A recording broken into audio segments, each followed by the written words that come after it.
to have you in the room today. So, as a friendly reminder, please keep yourselves muted, and you are very welcome to pop any questions you have in the chat. We will be monitoring the chat, and Sam will also be taking questions at the end. And my name is Amanda. I am Humentum's Director of Marketing and Communications, and I have the lovely responsibility to be introducing my colleague and my friend, Sam Musoke today, and she will be guiding us through financial sustainability and action strategies for building resilient nonprofits webinar. Welcome, everyone. And just a brief introduction of Sam. She is a passionate UK chartered accountant and CPA with over 20 years of post-qualification experience in the nonprofit sector in Uganda as an auditor, consultant, trainer, advisor, CFO, and board member. Wow, Sam.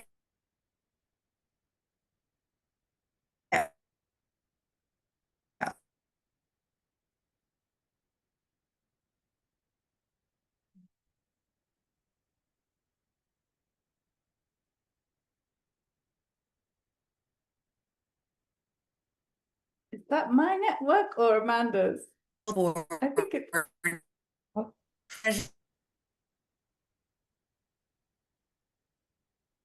I think it's Amanda's network, Sam. It's usually mine. Let's see if it comes back.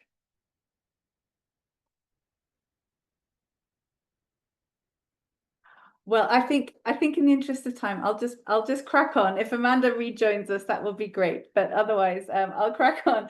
So yes, it's an absolute pleasure to be joining with you, with you all today. As Amanda said, I'm from the UK, but I've lived in Uganda for 25 years, and that's where all my experience, my professional experience, has been as an accountant in the sector.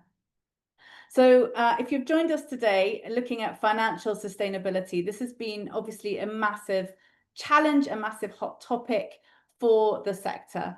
And I'm really excited to be sharing with you some strategies and top tips today. I do also want to manage expectations in terms of, we're not going to solve all the world's financial problems in the next hour. I do not have a magic bullet, but from years of working in this field, I think there are some core tips that I'd love to share with you, and I'm really excited. And I'd also love to hear your stories, and I'm certainly not the source of all answers. So I'm really also looking forward to hearing in the chat some of your stories and suggestions and pushbacks, anything. So please, looking forward to hearing from you as we go along as well. So much has been said about the current landscape. I couldn't start a webinar on this without some framing.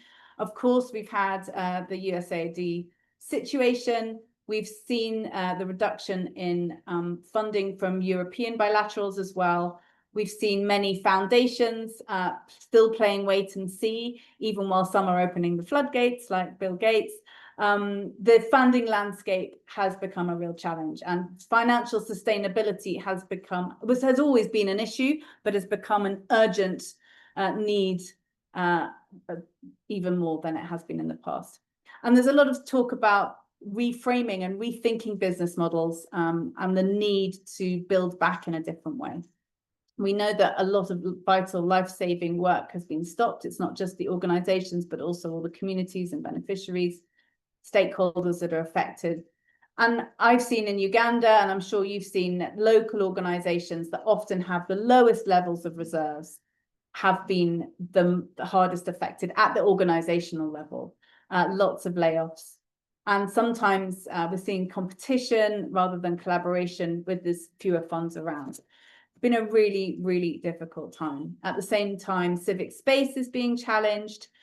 Perhaps domestic giving is going up. I'm seeing that here in Uganda. We've got also the Financial Action Task Force regulations in the mix, and questions about money laundering and validity, and there's just so many things swimming around. It can feel a bit overwhelming. So this is also an opportunity to regroup, to think together, to collaborate, to work out loud and try and solve some of these problems together. And that's really what Humentum is our sweet spot, our really fantastic skill set in this, holding space for people to come together, make sense of what's happening and think about the future. And I think, as much has been said online, we don't just want to rebuild the sector as it was. Nobody really wants that. There was a lot that was wrong with it before. So how can we build back organizations, but build in resilience from the beginning? But that's what this is about. So part of the work that Humentum's been doing on this, for years we've had financial training and consultancy around financial sustainability. But in the last few years, since 2022, we've had a major program funded by the Ford Foundation, working with their grantees, 43 organizations in four countries, really around building financial sustainability, governance, and financial management. And that's been a fantastic place where we've really seen the impact of working with organizations. So we know it's possible. We do know that it can be done, and really happy to share the tools and tips from that program with you today.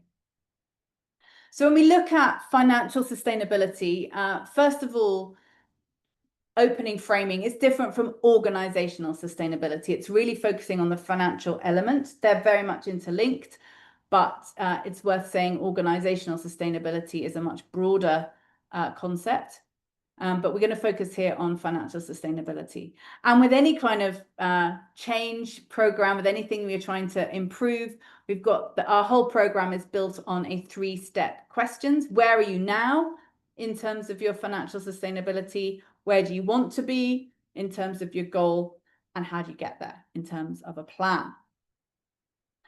And I love this saying. Well, I'm more familiar with the more negative one. If you can't manage it, if you can't measure it, then you can't manage it. But I'm an optimist, so I want to flip it into, if you can measure it, then you can begin to try to manage it.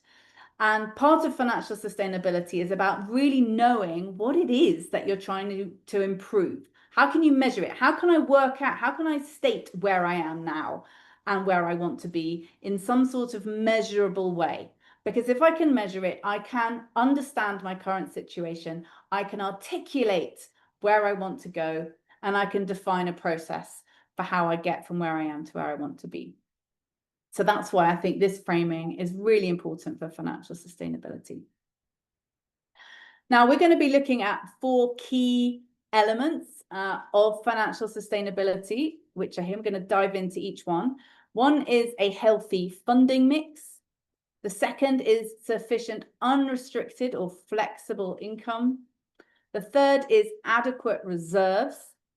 And the fourth is strong stakeholder relationships.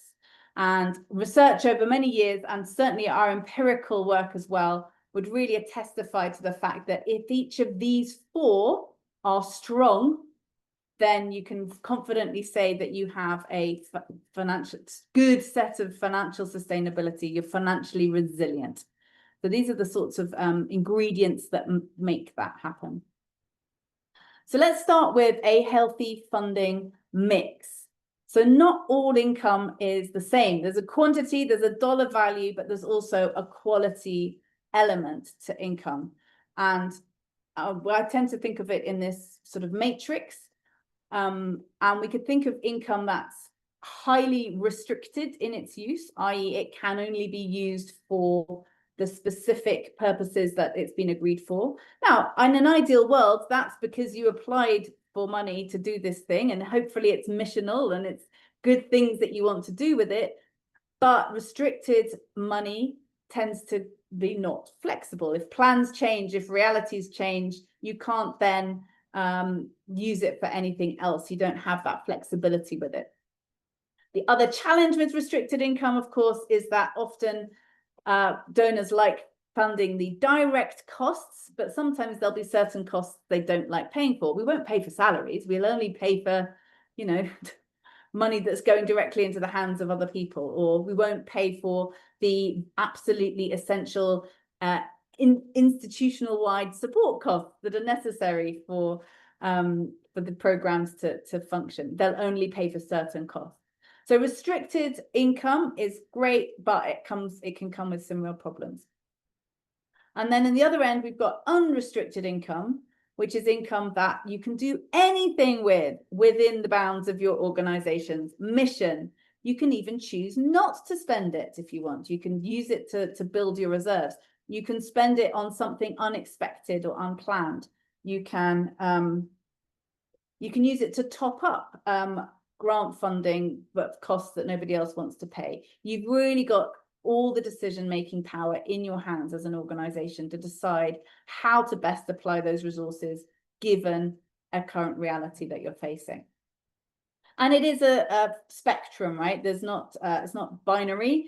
There are degrees of restriction and flexibility along a spectrum. So that's one part of the measurement matrix. And have a think about your own organization and your own income. Do you know how much of your organization's income is restricted versus unrestricted?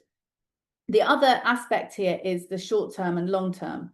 So short term would be like a one-off donation or a short project grant that's for a year. Long-term income might be something more like if you're lucky enough to have a nice big endowment fund and it's generating interest on bonds, that's nice long-term income. If you've got rental income because you own property and you're able to rent it out, that would be long-term. And even, a long-term multi-year grant. So that short-term, long-term is also really vital. And if you've only got short-term, it's very hard to plan for future. So what are some of the ideas of different types of income? And I've got, I think, 23 examples here, and I'm sure you can think of others of different types of income and where they might sit within this matrix. And please don't hold me to this. This is by no means a science. There is no hard and fast answers here, but this is just to give a flavor, a sprinkling, and some ideas of different types of income and where they might sit. So a project grant might be short-term restricted. Perhaps you have a specific appeal or campaign that's for a specific purpose.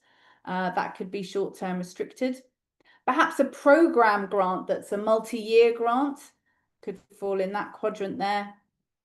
Perhaps sponsorship. Maybe you have like something like World Vision, where they do sponsor a long-term relationship between a donor and a specific recipient, sponsorship opportunities like that. A fundraising event could be either restricted or restricted, depending on what you're raising the money for. And this is really important when you're thinking about fundraising. Not all dollars are equal, and what you ask for is what you get. So if you ask for unrestricted money, you will get that. But sometimes people prefer to part with money if they have an idea what it's for. Global giving, or one of these crowdfunding platforms, could be an example of a more long-term it's equivalent of that, where again, it depends what you're asking for as to how restricted it is, but it could create longer-term relationships and long-term finance flow. You might have general one-off donations. You might have a business model where you're actually selling something as part of your missional activity, or you could be selling things as purely a separate income generating activity, but then that the income is short-term and unrestricted. Perhaps it's a fee for service model that you've got. You're not selling items, but you're selling a service. Perhaps you're selling your medical facility and your users are paying to see a doctor, or you are a school, or your community members are contributing to the cost of what they're getting. You could even sell off assets. Maybe you've got some things that are lying around that you could sell, but that would be one-off income. An example of unrestricted long-term might be a core grant, where a funder could give you actually money that's for your core operating costs or your overheads. Perhaps rental income, perhaps interest income if you've got some spare cash, perhaps legacy income. Tithes or zakat could be a long-term source of income because there's a an ongoing relationship between the organization and the givers. Perhaps it's membership fees, payroll giving scheme. If you've got a partnership with a company and you've agreed that their staff might opt in to give something every month off their payroll, and then the company gives that. So that's a really nice longer term sort of flow of money in. Perhaps it's even secondhand shops. You see that in certainly in the UK and around the world, where non-profits actually have shops. Some of the more unusual ones down here: reverse call for proposals. If you haven't heard of that, I think there's an article coming out soon, written with my colleague Sheila and Amy, where we'll be sharing some of that, where it's still restricted, but instead of having to respond to donor needs, you're putting out what you want for donors to respond to you. So it's a sort of turning it slightly on its end. And perhaps even issuing a bond might sound really unusual, but there are so many different business models and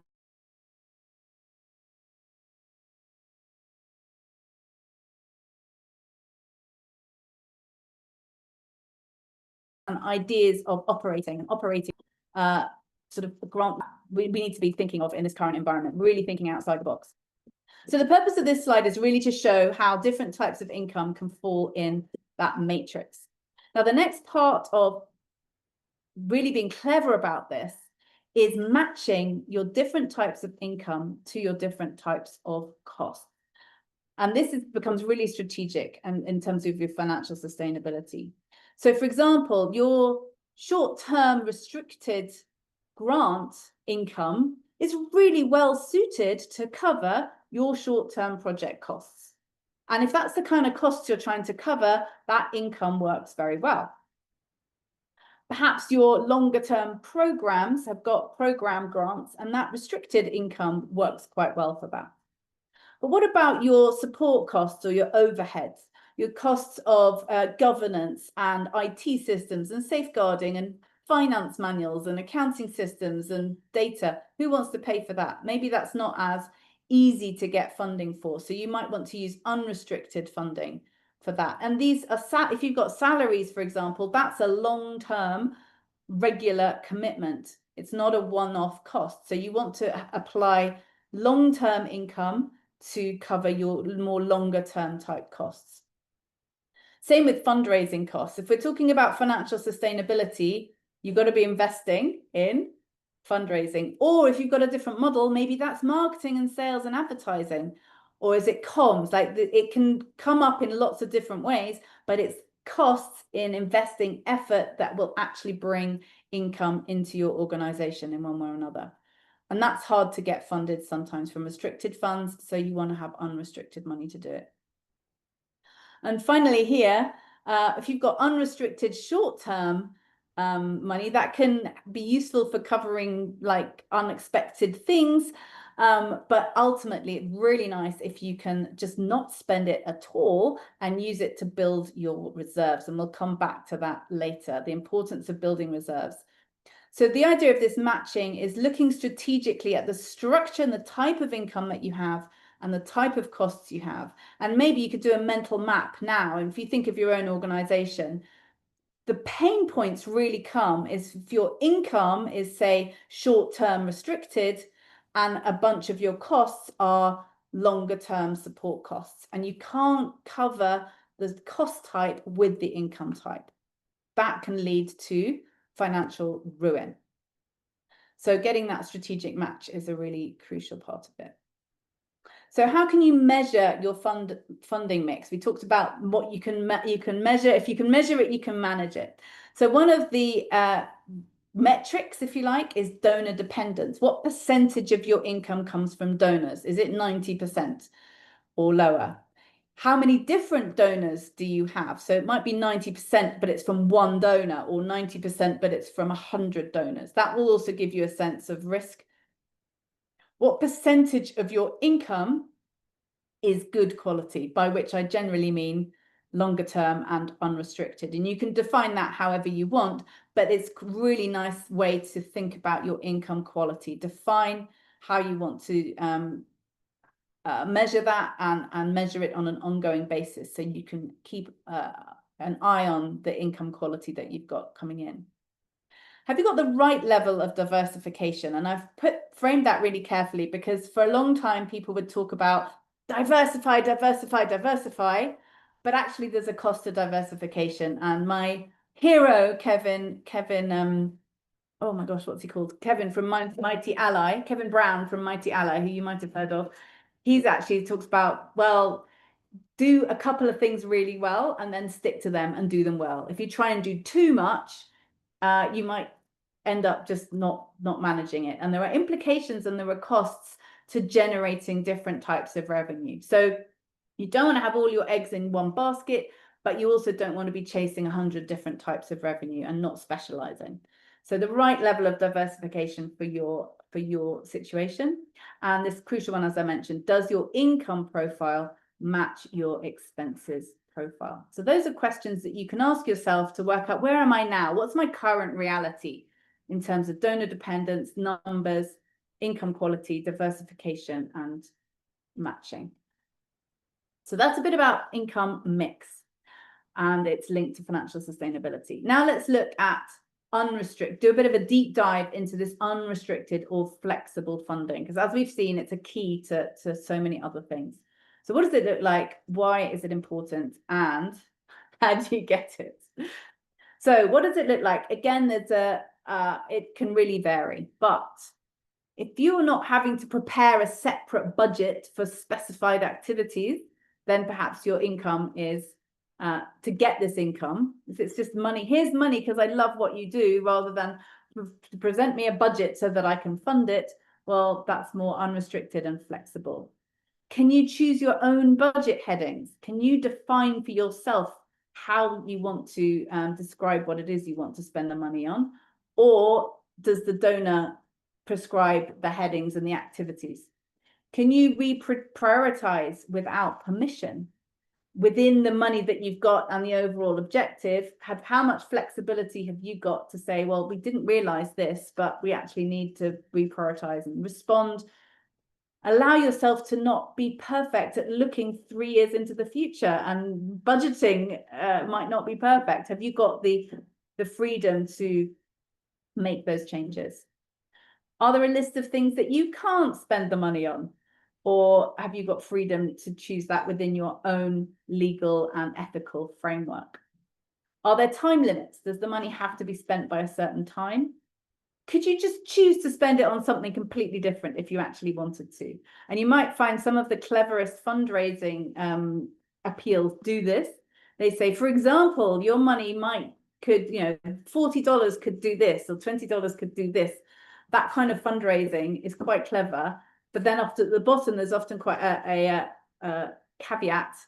We reserve the right to use the money on whatever is needed. So it's giving illustrations of what your money could use, rather than here's a commitment that we will spend the money you give on this, which again enables you to access the donor's desire to give without tying you into commitments that you might later find hard to reach. And then crucially, are you at liberty to just decide not to spend it? Do you have to spend it? Or could you choose not to, which is what you need to build reserves. So this is kind of some of the ideas of what it looks like when you get these different degrees of restriction and flexibility.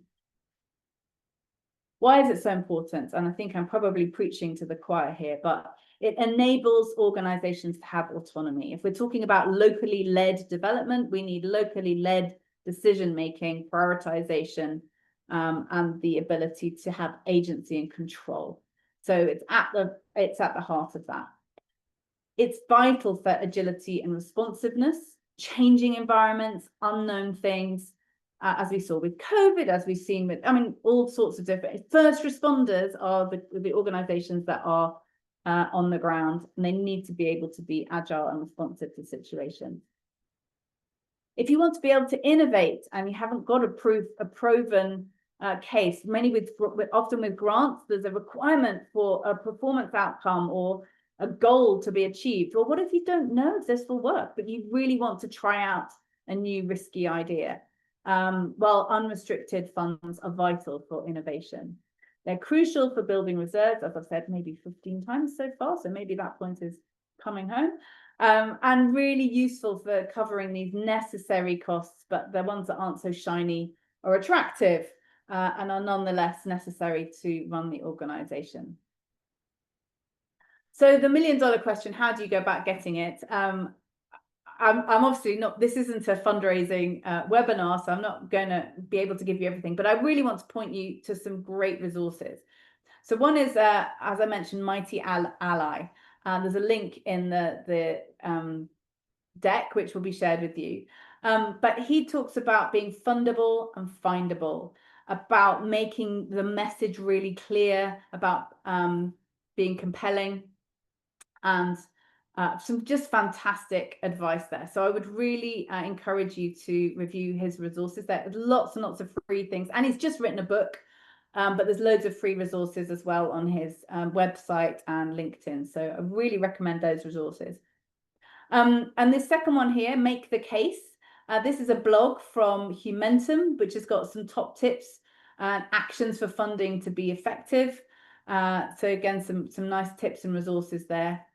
And this one, just if you don't ask, you don't get, right? Sometimes we don't get unrestricted funding because we don't ask for it, or we're not brave enough to ask for it.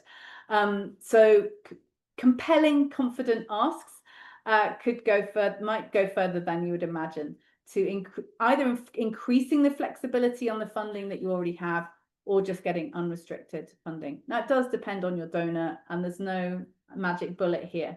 But if you understand how much more valuable unrestricted dollars are to you than restricted, it can help build that confidence to ask for it. Now, the last three here aren't really ways to get unrestricted funding, but they are things that will get in the way of you getting unrestricted funding. If you don't have the basics in place of your financial management basics, trust and credibility, transparency and accountability, the absence of those things will certainly be a blockage. So if you think about a donor, why is it that they want to give restricted funding? Well, it's a lack of trust or belief that you can spend it well. So you want to be able to make the case that you know what you're doing and you can absolutely spend it well and look after it. So these will just sort of get in the way if they're not right. So that's a bit on unrestricted funding, the what, the why, and the how. And the third sort of pillar, if we like, the third building block of financial resilience is reserves. So why do we need them? How do we build them? How do we measure them? And what should our target levels be? So we need them for resilience in the face of shocks and surprises, as we've seen with this USAID thing. It was the constant question. I've seen it in so many different polls. How much reserves do you have? Your funding's gone. How long are you going to survive? You've got to be able to survive in the face of an unexpected thing. Maybe it's short-term bridge to future funding. So you're between grants. You thought you were going to have more money coming in, but actually you haven't, but you don't want to lay off your staff because you need to keep them for the next thing. So maybe you need reserves just to bridge you over a gap in other types of funding. You might even need reserves to close down well. It costs money to close down well. And I know that, you know, NGOs that are looking at their restructuring and their role in this new world and decide actually we have to shut down. Well, there's costs to that. You've got to lay people off well. You've got to close down offices. You've got to hand off activities and assets potentially. So you even need reserves just to close down responsibly. And how do you build them? There's really only one way to build them, because it's very hard to use restricted money to build reserves. So you can't, you've got to spend it on the thing. So it's really, you get unrestricted income, and then instead of spending it, you choose to retain it.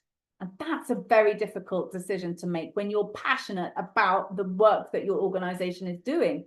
And when there's so many needs, and when we need to cover these costs and these costs because we're doing activities, but they're not fully funded. It's so hard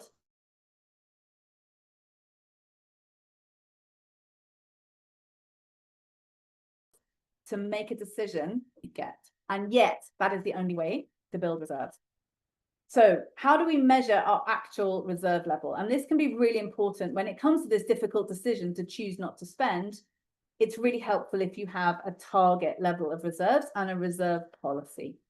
So basically, the fancy words for it, because I'm an accountant, but I know most of you probably aren't. So, but in technical terms, what reserves are they your unrestricted net assets. Your net assets are your assets, the things you own, like your physical assets and your money in the bank and debtors and stocks. But net assets, so minus any liabilities. If you owe money to people, if you have unpaid bills or obligations, then you take one off the other to get the net picture. So net unrestricted funds or unrestricted net assets. And we usually tend to take out any amount of that value that's actually like in a building or something, because if you're trying to survive, it's no use relying on selling your building to survive, because you're not going to survive if you need your building. So usually they take the unrestricted net assets, but take out any fixed assets like buildings, because selling those off is not going to help you to survive. It's just going to help you close down. So it does, the exact definition of how you measure it does depend a bit on what the purpose of the reserve is and the sort of way that you're structured as an organization. But this is a fairly standard way. And then how do you set a target level of reserves? Well, it's often expressed in terms of a month, how many months worth of expenditure. So for example, if all your income stopped, how long could you keep going at the current rate? What's your normal monthly expenditure? And then how long could you keep going at that same rate? And that's why it's called the survival ratio. How long could you survive? And that's really been the question in this, obviously, the last few months. How long can I survive because my income just stopped? So this survival ratio, which we've been teaching about in our training courses for literally, I would say 20 years or more, is still relevant. It's absolutely as relevant as it ever was. You need to have something set aside to survive in the case of an unexpected shock. So how long do you need? Well, there's, again, no answer to this. Most people talk about 3 to 6 months, but it really, really depends. It depends on what are the risks if you can't.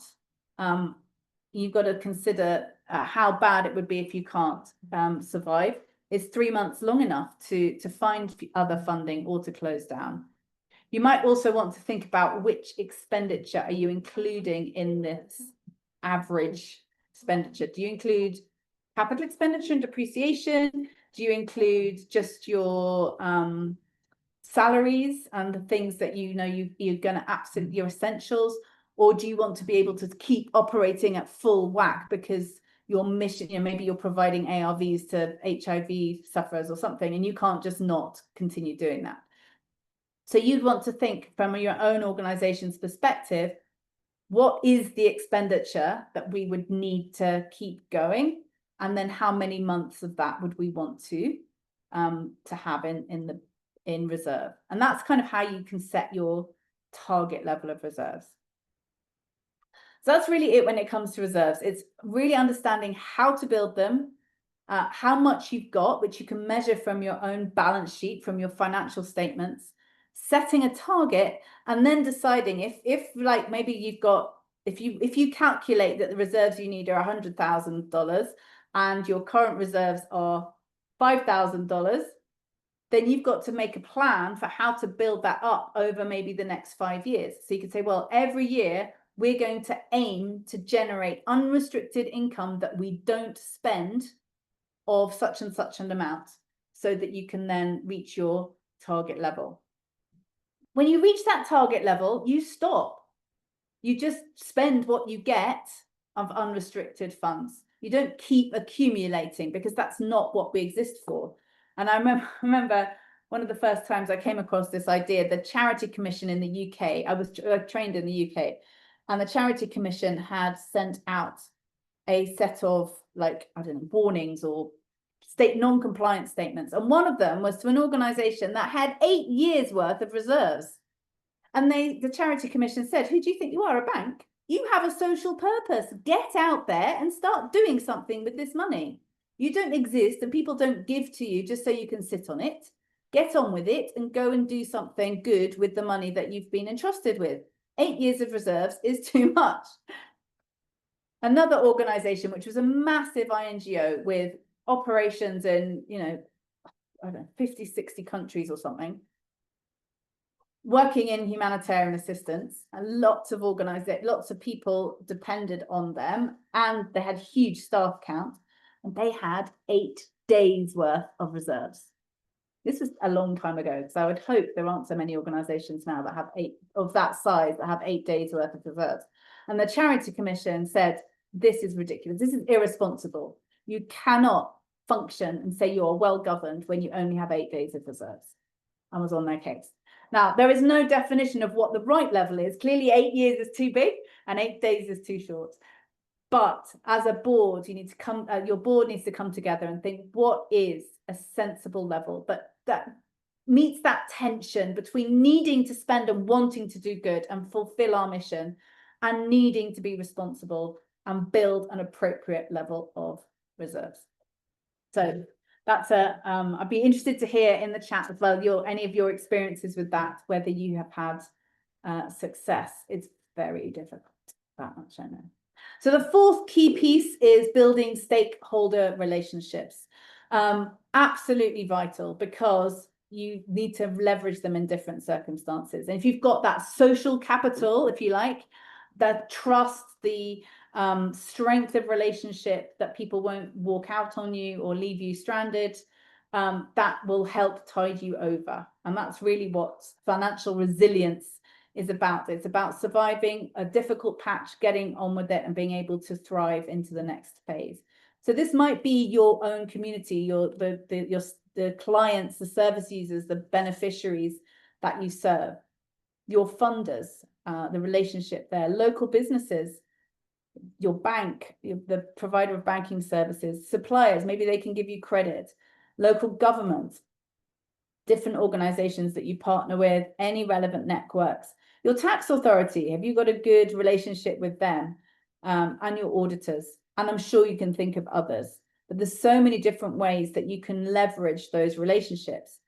And it's worth putting them into a matrix and analyzing them, doing a standard stakeholder analysis with your own stakeholders, and thinking about them as, it can feel a bit mercenary, but thinking about them as resources. What might they be able to help you with, other than just money? Perhaps, and then you can think about engagement strategies for how to strengthen, in a very strategic and proactive way, those different relationships. Perhaps they can, maybe it's not money that they'll give you, but will they give you quotes or endorsements? Will they introduce you? Will they give you credit? Will they actually give you funds? Could they give in-kind donations? Can they give you a tax-free status, or whatever it is? So think outside the box in terms of what can those stakeholders give you that will help with your resilience, even if it's not actually necessarily dollars. There's, again, each of these 4 pillars is a sort of half day worth in our training course, and we could obviously talk about so much more on different tools, but I hope that's been helpful in terms of the 4 pillars. I did want to come back to this idea of hygiene factors for building resilience. So this won't it won't get you unrestricted money, for example, but if it's not there, it will certainly get in the way. So building trust and transparency and credibility and accountability are vital. And there's a couple of free tools that Humentum has, again, that you can follow the links in this, that I really would recommend. So just in terms of financial management basics, your budgeting, your internal controls, your accounting, and your financial reporting, budget monitoring. There's a health check, a Humentum health check, which has got a series of statements that you can score yourself, and you can see where you're doing really well and where you've got gaps. You're not waiting for somebody else to come and point, tear holes in you and be assessed. It's a self-assessment that you can do on yourselves, identify your gaps and work to strengthen them. And then the PMD, the Finance D-Pro, that stands for Finance for Development Professionals. So this is really strengthening financial management, but in a context that's relevant to our development agendas and lenses. It's not just finance for a for-profit. It's really focusing on what do we need in our context. Loads of tools and advice on budgeting, financial coding and accounting systems and internal controls. So some really cool tools there. The other basic piece of hygiene factor is getting your audited financial statements done, ready, quickly, with as few glitches as possible. Because those audited financial statements are very often needed for even your most basic engagement with an organization that wants to give you money or banking services or anything, or credit or anything, or any funder. So just keep those in place. On that, on accounting and your audited financial statements, I did want to do a very quick plug for the International Non-Profit Accounting Standards. Personally, in my work in Humentum in the last 6 years has been leading a project to develop this. And I'm certainly not going to talk about it for more than a minute, but it does have a connection with financial resilience. And the reason that I'm very excited about accounting standards is because of the potential that they have to help organizations build their financial resilience. So, for example, your financial statements under this new standard can include information about unrestricted funds. Now, that's brilliant, because if a donor gives you unrestricted funds and they can see how they're spent in your general purpose end of year financial statements, it builds their confidence and trust. Sometimes the reason that donors don't want to give unrestricted money is they'll say, well, how will I know that you spent it properly? Well, yes, you can, but through our whole of entity year-end accounts, which are audited. That's how you can have the confidence that we used your money properly, rather than requiring a special report just for you. The second way is that this is a kind of credibility stamp, an international. It used to be like, you used to be able to say, well, we have USAID funding. And that was like, oh, well, if USAID has funded you, then you must be doing something right. This is now a non-donor specific, non-country specific, internationally developed statement of credibility, if you like, over your financial statements. INPAS also comes with INPAS Guide 1, which is a harmonized grant report, which can not only reduce burdens on grant reporting, but there's a special format where you can show underfunded project costs. So there's a standard format within this guidance that allows you to show a funder, this is what the project was, these are the costs you funded, and here are all the costs that you didn't fund. And it's not difficult to do that because it's using an international standard to do it. It helps give strength to your arm in communicating with donors about getting full cost recovery. That's another piece of financial resilience, right? It's just reducing the number of costs that you have associated with projects, but that aren't being financed by those donors. And then crucially, the INPAS financial statements contain information about your reserves, and you can talk about your reserve goal and your current reserve level and your plans to build it. That can help you with tax authorities, because to have, you could, for example, agree that if I've got revenue that's in excess of my reserve target, then fair enough. If you want to tax me, then do so. But until I get there, can you accept that this income is not taxable? And it can help have that conversation. I'm coming from quite a Uganda, what's the word, framing with that, because we've had lots and lots of challenges with our revenue authority. So there are lots of different ways that Humentum can help you on this journey. We've got some free tools, which are all linked here. The Financial Sustainability Action Plan is a bit like the health check, which I talked about, but it's really just focusing on questions that are about your financial sustainability. So it's like 23 different questions.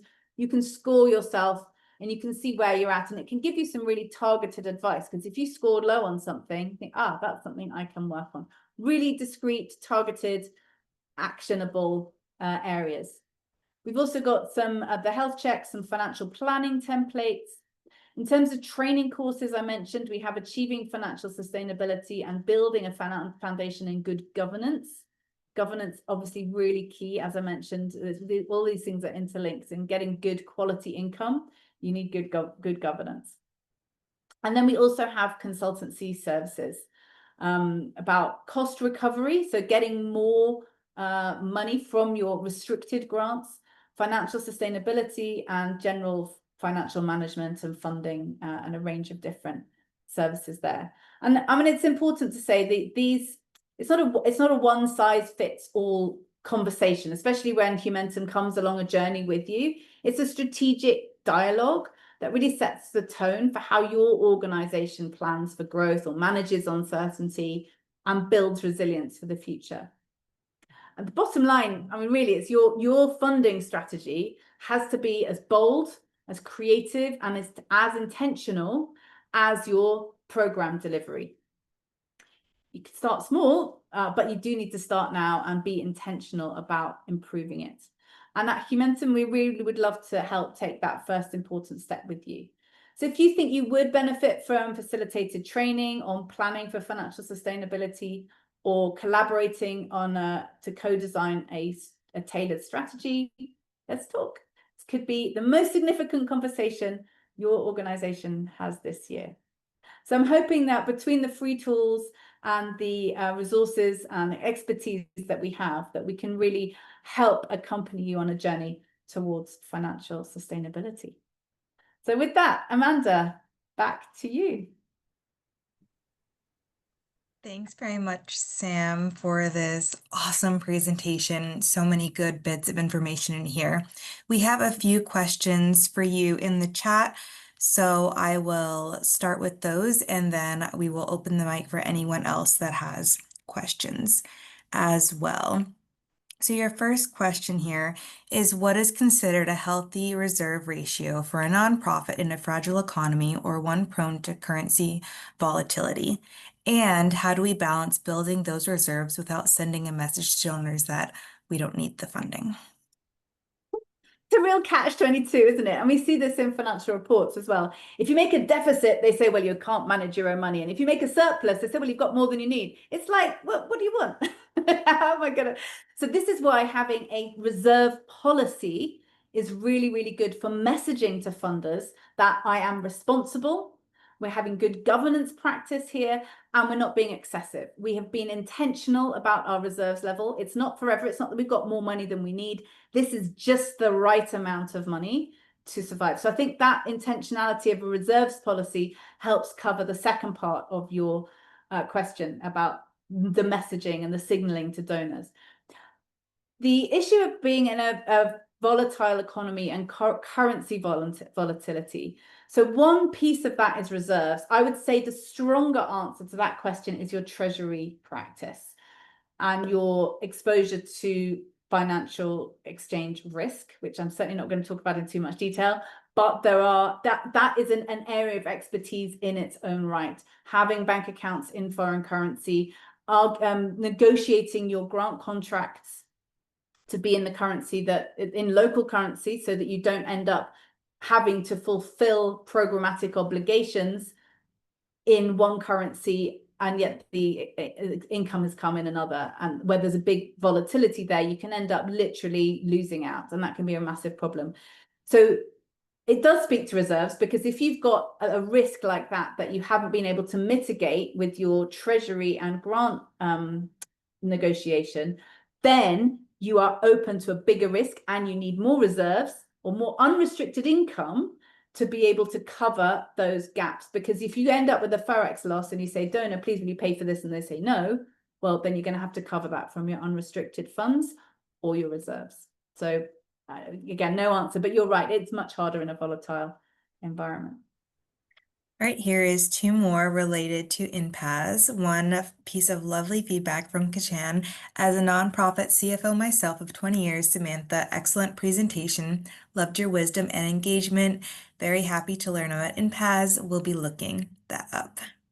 Please do. And the website is www.ifr4npo.org. I'll just pop it in the chat there, so you can have a look on the website. It will be issued in September, so you can't actually see it yet. You can see early drafts of it, but the document itself will be published in September. Thank you. What is INPAS's accounting treatment on income recognition? I'm not going to answer that because that's at least it's a 2-hour answer. But in the nuttiest of nutshells, and without trying to be too complicated, it hinges on a thing called a delivery obligation. If you have a delivery obligation with your grantor, then you only recognize income when you have met the obligation, done the work. You can't recognize income ahead of having done the work. But there's a very tight definition of a delivery obligation. It's different from a restriction. You can even have a restricted grant with a budget, but it doesn't meet the definition of a delivery obligation. If you have most income, I would say probably a vast majority of income, you just recognize it when you get it, or you can prove that you will get it, usually when you get it. It's much more complicated than that, but that is the headline answer. There is information about that on the website, and I can share. There's also a good video on YouTube about it, which we shared in our last newsletter, Amanda. So maybe we can share that as well. Absolutely. So switching gears a bit, what do you dream the future of nonprofits could look like post USAID, where they are not getting any more funding from USAID in the future? Yeah, well, I think this is, this is just not my dream. I think this is a dream that we need to co-create and imagine and just let our minds expand beyond. I think over the last few decades, we've become sort of more and more narrow in what we imagine. You can actually get inspiration even from going back to the 70s, before things sort of grew the way they were. There's inspiration there. And I just keep coming across exciting, innovative new models that blow my mind. I think, well, I never could have thought of that. So my vision is of this explosion of creativity and innovation, where every time I list the 8 funding models that I can think of, I suddenly find there are 4 more that I've never heard of or would never have dreamt of. I think we do need to be looking at much more domestic funding and encouraging interaction within our own communities.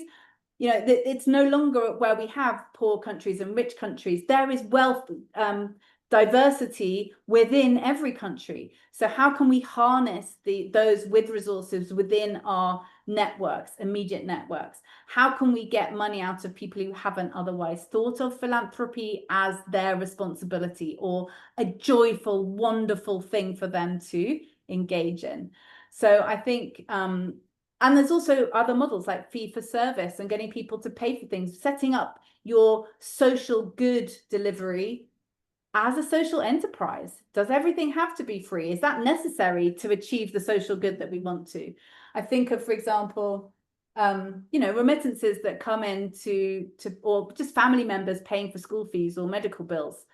It doesn't have to be free if you can access somebody else that can pay for it for you. The fact that the service is available to save somebody's life is missional, even if it's not being given away free. So I think there's so many different frameworks and angles looking at it. And I certainly am not the arbiter of all dreams. And I'm really excited about the conversations that are happening and the new ideas that are coming up from people that are half my age or even a 10th of my age, and rewriting the rules. So I'm excited to see what comes. Thanks, Sam. So a few more pieces of feedback and another question. One thought I love is the concept of tying reserves to the amount of fundraising portfolio at risk. That's really interesting idea. Yeah. Very happy to participate in this important training. Thank you so much. Extremely detailed and clear. One question on the most effective strategies for determining the appropriate level of financial reserves, and how do you balance reserve building with ongoing program delivery? Yeah, these are very, very real challenges, Godfrey. You're absolutely right. So balancing, maybe the second part first, how do you balance reserve building with ongoing program delivery? It's very analogous to the pressure of saving when you never have enough money to get to the end of the month. It's exactly the same kind of challenge. And sometimes it is that, I've just got paid. I'm just going to put something aside so that I don't touch it. And I'm going to try my best to get to the end of the month without using it, right? It's that kind of idea of prioritization, starting small, having intention for why you want to put something aside, because you've got to say no to that program need in order to say yes to reserves. And if your yes isn't strong enough, if you don't really believe in wanting to do it, it becomes impossible to say no to that program need. So it's really making that mental case, and that case with your board and your senior leaders, that if you've got somebody there saying, I need this money for this, have you got enough compulsion, enough, what's the word, belief to say no, because you are saying yes to reserves. So that's one. And then the effect is determining the appropriate level of reserves. Again, that's a sort of section of our training course, but you would really look at first, what do you want the reserves for? Is this close down? Is this survival? Is this, it shouldn't be just covering uncovering unsexy costs, because you want unrestricted income to do that. That's income that you're planning to spend. You want your unrestricted funds to help, your reserves rather, to help you survive. So you kind of define first what you're looking to build the reserves for. Then you go through a process of thinking, well, what level of reserves do we need to do that? And you can often do that as a dollar number rather than as a number of months. But you think, we want to survive for 3 months. How many dollars do we need to do that given our current size? So you often work out your reserve number first is dollars, and then you might go back and express that in terms of a number of months as a policy so that it scales with you. So there's a number of ways of doing it. There isn't no one right answer, but definitely being quite strategic and focused about how much you would need. Looking at the, if we had to lay off all our staff, what would it cost? What are our contracts? Have we got liabilities where there are actual costs to closing things down, rental obligations, things like that can get into the mix. But I don't want to get too detailed, but that's kind of the process. Thanks, Sam. Those are all the questions I have in the chat right now. If anyone else would like to ask a question in the last 3 minutes, now is the time. Brilliant. Thank you. I love this comment from Kay Valente. We're starting to build our reserves by adding our interest income. Now that is brilliant. So even if it's timing, you haven't got, even if it's like putting something aside now because you're not going to have to spend it for 2 months, or maybe you get some of your grant funding in advance, you are going to have to spend it, but investing little by little and it's very safe. You don't want to do risky investments, but government bonds or fixed deposits, super safe, super predictable, and you can just generate a little bit of that. And if the funder allows, you have to check funder rules, because if it's restricted income, sometimes they don't allow you to do that. But absolutely starting with that little bit of interest. And there's some of the principles that we use for managing our own personal finances, savings, investments, things like that, we can actually bring into our organizational finances as well. I can see another question here. Do you want to read that one out in the last minute? Yes, is it possible to have another session on sustainability without unrestricted funds, since it's not always possible to have them? Oh, they are really the key. They are the key. No unrestricted funds at all. No sustainability. I'm sorry. So I think that it's a mindset shift to think we do need them. How do we get them? Rather than plans to be sustainable without them. I'm sorry, that's not the answer you wanted, but I would really, I have to turn that on its head, because I think without a level of unrestricted and flexible funding, financial resilience is not attainable. There we go. Harsh final words. I'll stop there, Amanda. Thank you so much, Sam. Thank you all for joining us today. This was such an incredible conversation. Hopefully you all come away with some insights and ideas to keep your organization moving forward.